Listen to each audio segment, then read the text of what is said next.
Hello everyone, welcome to Wizard Educational Institute. সদায়ৰ দৰে আজিও আমি কিছুমান ইম্পৰ্টেণ্ট কাৰেণ্ট এফেয়াৰ্ছ টপিকছ আলোচনা কৰিম। আজিৰ প্ৰথম টপিকটো Kerala proposes amendment to Wildlife Protection Act 1972 to tackle human wildlife conflict.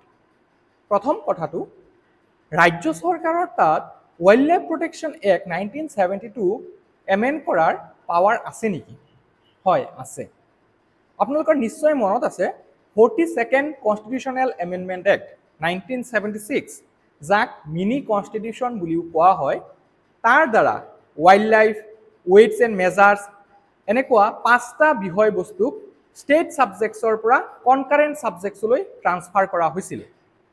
এই ছাবজেক্টছবোৰৰ কথা আমি ক'ত পাওঁ? আৰ্টিকেল 246 আৰু স্কেডিউল 7ত তাত 3টা লিষ্টৰ কথা উল্লেখ আছে। কি কি এইকেইটা? Number 1 union list, number 2 state list, number 3 concurrent list.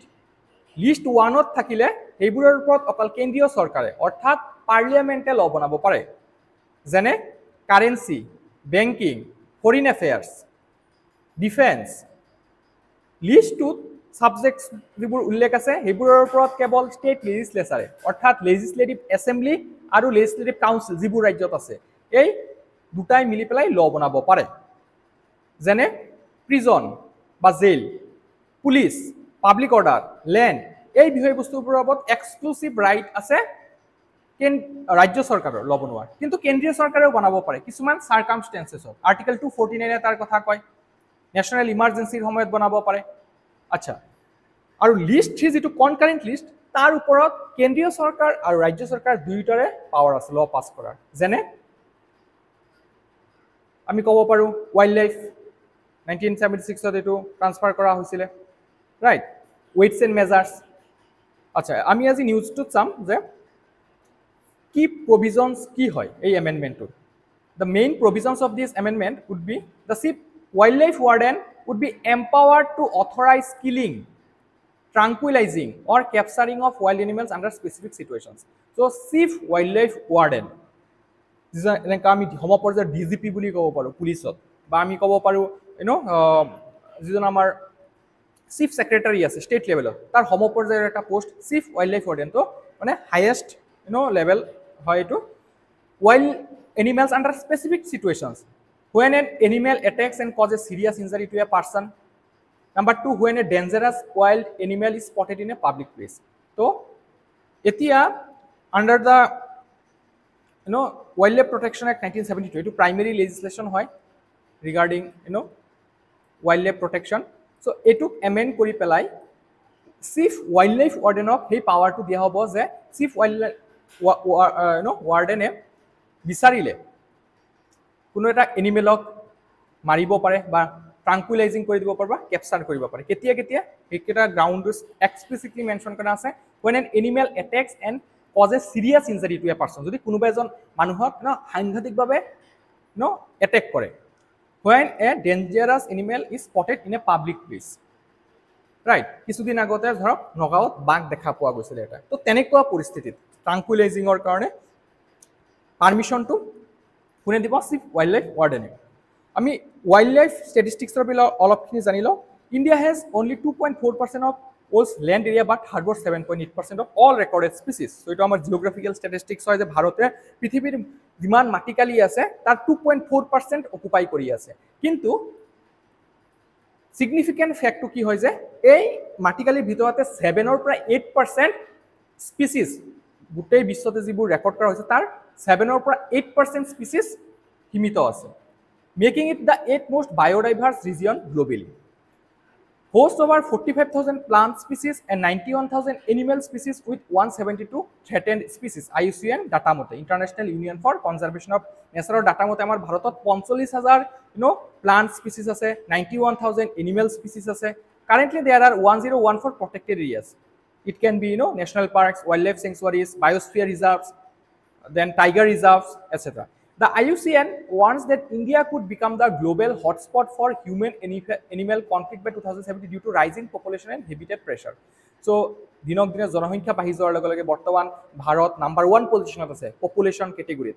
চাইনাকো অতিক্ৰম কৰি পেলাইছে। ৰিচেণ্ট এতিয়ালৈকে যেটো সেন্সাস হ'ব লগা আছিল 2021 সেইটো হোৱা নাই, কিন্তু 2027 হ'ব বুলি আমাৰ ৰিসেন্টলি আমাৰ ইউনিয়ন কেবিনেটে সন্মতি দিছে। তো সেই যেটো সেন্সাস হ'ব তাত নিশ্চয় এটো আহিব যে আমি Bharat officially most populous country in the world হয়, ৰাইট।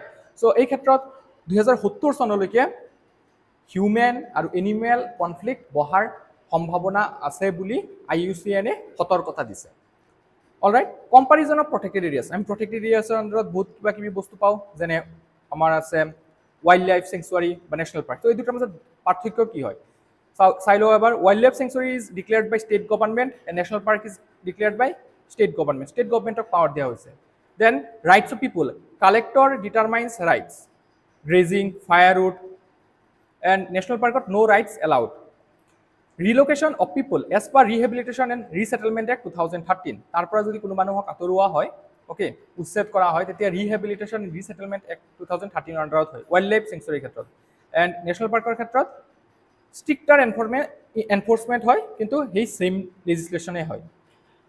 বাউণ্ডাৰী অল্টাৰেশ্যন, ষ্টেট গভৰ্ণমেণ্ট কেন অল্টাৰ, ষ্টেট গভৰ্ণমেণ্টে অল্টাৰ কৰিব পাৰে। যেনেকৈ চিকনা জহলাও এটা নতুনকৈ নেশ্যনেল পাৰ্ক বনোৱা হৈছে, 8 নম্বৰ নেশ্যনেল পাৰ্ক, সেইটো ৰাইমনা নেশ্যনেল পাৰ্কৰে অলপ পাৰ্ট আছিলে, right. Not allowed except on recommendations of wild life board for wild life. So' national board for wild লাইফৰ পাৰ্মিশ্যন লাগিব। Activities allowed, regulated grazing, firewood collection and tourism. So' তাত grazing কৰাৰ, ফায়াৰউড collect কৰাৰ, টুৰিজমৰ কাৰণে regulated এটা mechanism আছে। আনহাতে only wild life conservation and regulated টুৰিজমহে এলাউড হয়। প্ৰটেকশ্যন লেভেল হাই হয়, এইটোত হাইয়েষ্ট হয়, ঠিক আছে।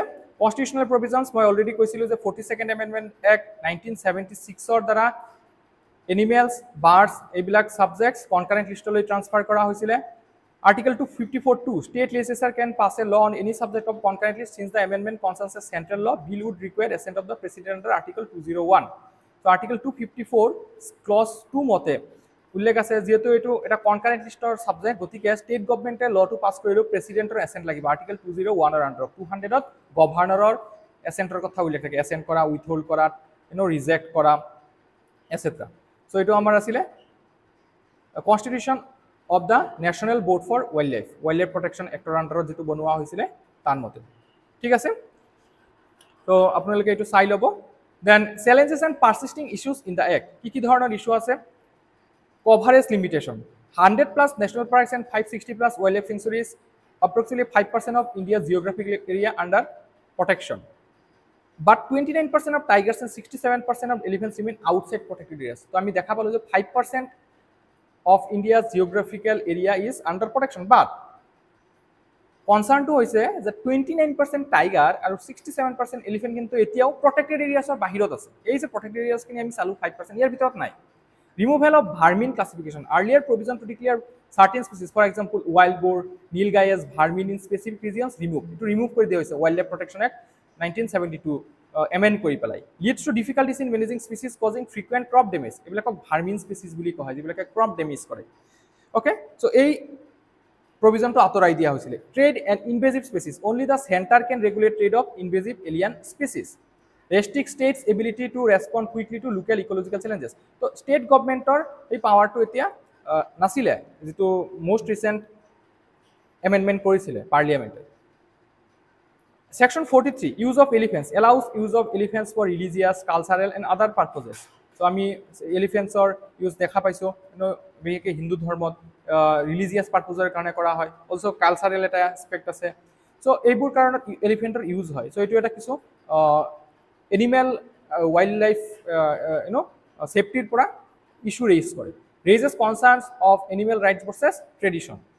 ৰেকমেণ্ডেশ্যনছ to tackle human wild life conflict. আমি কি ইমপ্লিমেণ্ট কৰিব পাৰোঁ পলিচি, যেনে adopt non lethal deterrents, strengthen buffer zones, early warning systems, ethical dimension. So' আমাৰ অসমত যেনেকৈ গজমিত্ৰ স্কিম এটা লঞ্চ কৰিছে, আপোনালোকৰ নিশ্চয় মনত আছে গজমিত্ৰ স্কিম, ৰাইট। কিছুমান ভলেণ্টিয়াৰ ফ'ৰ্চ থাকিব লোকেল লেভেলত, যোনে সহায় কৰিব, অ'কে, যদি তেনেকুৱা কিবা সংঘাতৰ উদ্ভৱ হয়। Then judicial guidance, animal welfare board of India versus A Nagaraj 2014ত কি কৈছিলে ছুপ্ৰিম কোৰ্টে, যে এফাৰ্ম যে animals have a right to live with dignity and without necessary pain, this must shape all management strategies. Very important এটা judgment হয় AWBI versus A Nagaraj. So এই টপিকটোৰ পৰা প্ৰিলিমছৰ কাৰণে এটা কুৱেশ্যন দিয়া হৈছে, ভেৰি ইম্পৰ্টেণ্ট। আপোনালোকে কুৱেশ্যনটো প্ৰেক্টিছ কৰিব ঘৰত আৰু শুদ্ধ এনচাৰটো কমেণ্ট ছেকশ্যনত জনাব। নেক্সট টপিকটোলৈ যাওঁ। এইটো হৈছে GS পেপাৰ 1ৰ পৰা Daruma doll presented to Modi in Japan, art and culture topic যিটো থাকে। The Daruma doll is a traditional Japanese talisman of perseverance, resilience and good fortune. এই যিটো দেখা পাইছে এইটো কি হয়, দাৰুমা দল, এটা পুতলা। এইটোৱে কি বুজায়, পাৰ্চিভাৰেঞ্চ, ৰেজিলিয়েঞ্চ আৰু গুড ফৰ্চুনৰ প্ৰতীক। It is usually made of papier mache, hollow inside and weighted at the bottom so' that it always returns to an upright position when tilted. This design reflects the spirit of never giving up. এতিয়াও give up কৰিব নালাগে। Shorinzan Darumaji Temple, built in 1697, the temple is regarded as the origin place of Daruma dolls. So এইটো এটা question এনেকৈ আহিব পাৰে, দাৰুমা doll's এইটো কোনটো দেশৰ হয়। চ' আমি অলপ মিনিংটো জানি লওঁ। The term Daruma is derive from the Sanskrit dharma, cosmic law, teaching in Buddhism. যিহেতু জাপান এটা বুদ্ধিষ্ট কাণ্ট্ৰি হয়, কিন্তু আপোনালোকে জানে বুদ্ধিজম, জৈনিজম আদিৰ দৰে যিবিলাক আমাৰ হিন্দু ধৰ্মৰে অফশুট বুলি বহুতে ক'ব খোজে, এইবোৰ ভাৰততে উৎপত্তি হৈছিলে। In Japan the word has been adapted as Daruma Daishi to refer to Bodhidharma. The Indian monk considered the founder of Zen Buddhism. There is no exact equivalent for dharma in Japanese or Chinese, which makes the term unique in cultural transfer. So, এইটো কি বুলি কোৱা হয়, দাৰুমা। তো ধৰ্মৰে এটা offshoot হয় বুলি আমি ক'ব পাৰোঁ। Then appearance and tradition. It is made of papier mache, usually red, round and limbless. Eye ritual. One eye is painted when making a wish or setting a goal. The second eye is filled only when the goal is achieved. The doll embodies the Japanese proverb, fall 7 times, stand up 8 times. মানে যিমানবাৰ পৰিব এজন মানুহ তাতকে একবাৰ আৰু বেছি উঠিব যত্ন কৰিব লাগে। অলৰাইট, সো এই টপিকটোৰ পৰা প্ৰিলিমছৰ কাৰণে এটা কুৱেশ্যন দিয়া হৈছে। The term Daruma in Japanese culture is derive from which সংস্কৃতৰ? শুদ্ধ উত্তৰটো আপোনালোকে কমেণ্ট ছেকশ্যনত জনাব। নেক্সট টপিকটো হৈছে ইউডাইছ প্লাছ ৰিপৰ্টৰ ওপৰত। UDISE that is unified district information system for education plus. এইটো এটা চেণ্ট্ৰেল গভৰ্ণমেণ্টৰ ডাটা ৰিপজিটৰী হয়, য'ত স্কুল এডুকেশ্যনৰ ডাটাবোৰ এণ্ট্ৰি কৰা হয়। একেবাৰে প্ৰাইমেৰী স্কুলৰ পৰা আৰম্ভ কৰি হায়াৰ ছেকেণ্ডাৰী স্কুললৈকে গোটেই ডাটাবোৰ এই ইউডাইছত থাকে। The ministry of education has release the UDISE plus 2024-25 report on school education. For the first time the number of teachers in India has crossed 1 crore mark. Key teachings of the report? So' এই ৰিপৰ্টটো আমি ভালদৰে চাম কি কি আহিছে। Teachers, total teachers crossed 1 crore, 6% ৰাইজ in 2022-23। আগতে যিটো আমি কওঁ টিচাৰ আৰু ষ্টুডেণ্টৰ ৰেচিঅ'টো ইমান বেছি নাছিলে, চ' সেইটোৰ ক্ষেত্ৰত আমাৰ ইম্প্ৰুভমেণ্ট হৈছে, 6% ৰাইজ হৈছে compare to 2022-23। Then pupil teacher ratio' better than NEP recommendation. Pupil teacher ratio' যিটো আছিলে সেইটো হৈছে 1:30। চ' এজন টিচাৰ 30জন ষ্টুডেণ্টৰ কাৰণে আছে, foundational, preparatory, middle and secondary, এই গোটেইকেইটা মিলাই। Drop out rates decreased preparatory, middle and secondary. Drop out ৰেটটো হয় 2.3%, প্ৰিপাৰেটৰী ষ্টেজত, মিডিল ষ্টেজত 3.5% আৰু ছেকেণ্ডাৰী ষ্টেজত 8.2%। গ্ৰছ এনৰলমেণ্ট ৰেচিঅ' মিডিলত 90.3 আৰু ছেকেণ্ডাৰী 68.5। তো আমাৰ টাৰ্গেট কি হয়, 100% কৰা হয়নে? মিডিলত 90.3% হৈ আছে আৰু ছেকেণ্ডাৰীত 68.5% হৈ আছে। Infrastructure, single teacher schools ডিক্ৰিজড by 38%, non zero' enrolment schools ডিক্ৰিজড by 6%। Preschool experience, 80% of class 1 students had preschool exposure. Then Kerala's achievement of 99.5%, highest in India retention rate, indicating that the fact that 99.5% out of every 100 students who enter class 1 reach class 10. So it is retention rate. It is highest is Kerala. The এশটাৰ ভিতৰত 99.95টা ষ্টুডেণ্টে কি কৰে, যোনে class 1ত admission লৈছিলে class 10 complete কৰে। Is significant specially when compare to আদাৰ national average. Female টিচাৰ্ছৰ সংখ্যা যদি চাই 54.2% of total workforce, reflecting improved gender balance in the teaching profession. Girls enrollment 48.3% in 2024-25, reflecting progress toward gender equity education. আমি তো ইউডাইছৰ বিষয়ে অলপ জানিম। It is managed the Department of School Education and Literacy, Ministry of Education. Real-time basis of দিয়া হয়, online platform for collecting school, student and teacher data. Started in 2018-19, updated from UDICE, launched in 2012. আগতে UDICE launch কৰা হৈছে 2012, কিন্তু এটো UDICE Plus লৈ upgrade কৰা হৈছে 2018-19। Every school gets a unique 11-digit UDICE code. UDISE code 11টা ডিজিটৰ হয় আপোনালোকে নিশ্চয় এইটো গম পাই আপোনালোকৰ সৰু ভাইটি ভণ্টি বা ষ্টুডেণ্ট থাকিলে তো ইউডাইচ কোড এটা থাকে প্ৰতিটো স্কুলৰে ইউনিক হয় এইটো A PTR ratio, that is pupil teacher ratio, is the average number of pupil students per teacher at a specific level of education in a given school year. তেতিয়া challenge কি আছে retention rate at national level is 62.9%. অৰ্থাৎ যোনে class 1ত admission লয় আৰু যোনে একেবাৰে class 10 লৈকে কন্টিনিউ কৰে তাৰ যেটো পার্সেন্টেজ বহুত কম হয় নেশ্যনেল লেভেল 62.9%. 100 জনে এডমিশ্যন ললে ক্লাছ 1ত 62টাহে গৈ পেলাই ক্লাছ 10 লৈকে পায় আৰু বাকিখিনি আধাতে এৰি দিব লগা হয় সো এটো আছে ৰিটেনশন ৰেট আৰু হাইয়েষ্ট যদি চাই আপুনি হেতু আছে কেৰালা 99.5%. আৰু আমি ওভাৰঅল গোটেই ভাৰতৰ যদি সিনাৰিটো চাও 62.9%. Okay, this is class 1 to 10 আৰু class 1 to 12 লৈকে যদি চাই হেতু আৰু কমি যায় 47.2% হৈ যায় সো আমি চাও যে 50% হে মাত্ৰ ৰিটেইন কৰিব পাৰিছে সো সৰকাৰে তাৰ কাৰণে ব্যৱস্থা ল'ব লাগে কেনেকৈ একদম 100% ৰিটেনশন তো থাকে only 57% of schools nationally have computer access এটো এটা ডাঙৰ সমস্যা বৰ্তমানৰ টেকনলজি যুগ ইয়াত যদি মাত্ৰ 57% স্কুলৰ কম্পিউটাৰ এক্সেস আছে তেটো এটা লাজৰ কথা হয় গভৰ্ণমেণ্ট ইমান টকা খৰচ কৰি আছে এবাৰ টেকনলজি আপগ্ৰেড কৰাৰ ক্ষেত্ৰত হয়নে আজিকালি এআই যুগ সো এই ক্ষেত্ৰত আমি কম্পিউটাৰ এক্সেসটো 100% কৰিব লাগে প্ৰতিটো স্কুলতে মহাবিদ্যালয়তে কি থাকিব লাগে কম্পিউটাৰৰ সুবিধা আচ্ছা এই টপিকটোৰ পৰা প্ৰিলিমছৰ কাৰণে এটা কোৱেশ্চন দিয়া হৈ আছে আপোনালোকে প্ৰেক্টিছ কৰিব আৰু শুদ্ধ উত্তৰটো কমেন্ট সেকশনত জনাব নেক্সট টপিকটো হৈছে মাউণ্ট এটনা এটো এটা ভলকেনো নিউজত কি আছে আমি চাম a volcano is an opening in the Earth's crust through which gases, molten rock, that is lava, ash and steam escape. আচ্ছা আমাৰ যেটো আছে ভূপৃষ্ঠৰ তলত কি থাকে আমাৰ লাভাস থাকে ৰাইট আমাৰ তলত মল্টেন এছ থাকে ইয়াৰ ভিতৰত বহুত উত্তপ্ত অৱস্থাত পদাৰ্থ পোৱা যায় সো সেই বস্তুবোৰ কেতিয়াবা যদি কিবা ছিদ্ৰ হয় ভূপৃষ্ঠত তাৰ মাজেৰে ওপৰলৈ উঠি আহে আৰু হেতুৱে কি হয় ভলকেনোৰ বিষয়ে নিশ্চয় শুনা পায় জাপানত হৈ থাকে হয় সো যিবিলাক স্পেসিফিক কান্ট্ৰিজ হয় তাৰ আহে পাহে এই ভলকেনো উদ্ভৱ হোৱাৰ সম্ভাৱনা খুবেই বেছি এ ভলকেনো হয় যে এটা opening in the earth crust through which gases molten rock lava ash and steam escape আচ্ছা it is an endogenic process অৰ্থাৎ এটো প্ৰাকৃতিকভাৱে হোৱা এটা ঘটনা ফৰ্মিং এক্সট্ৰুসিভ ইয়াৰ দ্বাৰা মাউণ্টেইনো গঠন হয় প্লাটুজ বিলাক গঠন হয় and intrusive as well as laccolith batholith landforms Magma versus lava. Magma কি হয় molten rock inside earth.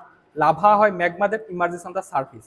So earthৰ তলত ভূপৃষ্ঠৰ তলত যিবিলাক থাকে এইবিলাক magma বুলি কোৱা হয় ওপৰলৈ উঠি অহাৰ লগে লগে সেইবিলাক lava বুলি কোৱা হয় so এইবিলাক কেনেকৈ প্ৰেডিক্ট কৰা হয় সিসমিক মনিটৰিং দ্বাৰা আৰ্থকুৱাক্সৰ দ্বাৰা গ্ৰাউণ্ড ডিফৰ্মেশ্যনৰ দ্বাৰা গ্যাছ এমিশন এনালাইসিসৰ দ্বাৰা তাৰপিছত আমাৰ ভলকেনো তিনি প্ৰকাৰৰ থাকে এটা হৈছে এক্টিভ ভলকেনো এটা হৈছে ডৰমেন্ট ভলকেনো আৰু এটা হৈছে এক্সটিংক্ট ভলকেনো এক্টিভ মানে যিবিলাক বৰ্তমান এক্টিভ হৈ আছে বুজি পালে যে যিবিলাক ফ্ৰিকুৱেণ্টলি ইৰাপ্ট হয় যেনেকুৱা মাউণ্ট হাৱাই আমেৰিকাত আছে সো এই যেটো ভলকেনো আছে এটো হগনাই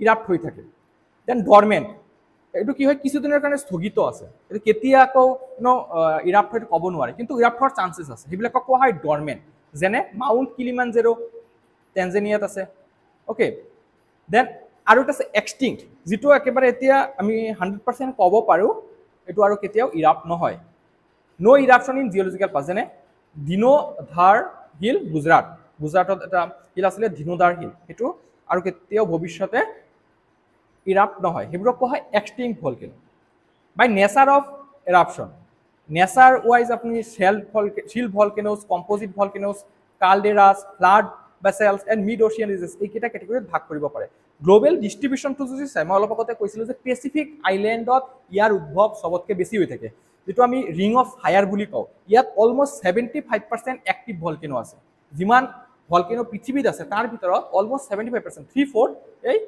সাৰ্কাম Pacific belt ring of fire যেটো কোৱা হয় তাতে পোৱা যায় ওকে এই ৰিজনটো আপোনালোকে মেপত চাব পাৰিব এই অষ্ট্ৰেলিয়াৰ ওপৰত ওকে আৰু ইউনাইটেড ষ্টেটছ অফ আমেৰিকাৰ পশ্চিম পিনে থকা অঞ্চলসমূহ mid world mountain belt Alps Himalayas African rift valley belt এইবিলাকত এই ভলকেনোবোৰ বিস্তৃত হৈ আছে মাউণ্ট এটনাটো হৈছে সিচিলি দ্যাট ইজ ইটালীত থকা এটা ভলকেনো এটো মোস্ট এক্টিভ স্ট্ৰেটো ভলকেনো হয় with a documented eruption history of over 2700 years 2700 বছৰ ধৰি এটো ইৰাপ্ট হৈ আছে a UNESCO world heritage site since 2013 আৰু যেটো মাউন্ট এটনা আছে এটা ইউনেস্কো ওল্ড হেৰিটেজ সাইট হয় it is one of the world's most studied and monitored volcanoes it can reach 3,300 meter like okay it erupts frequently lies of the African Eurasian plate boundary subduction zone and provides a fertile soil but poses risk to Catania city.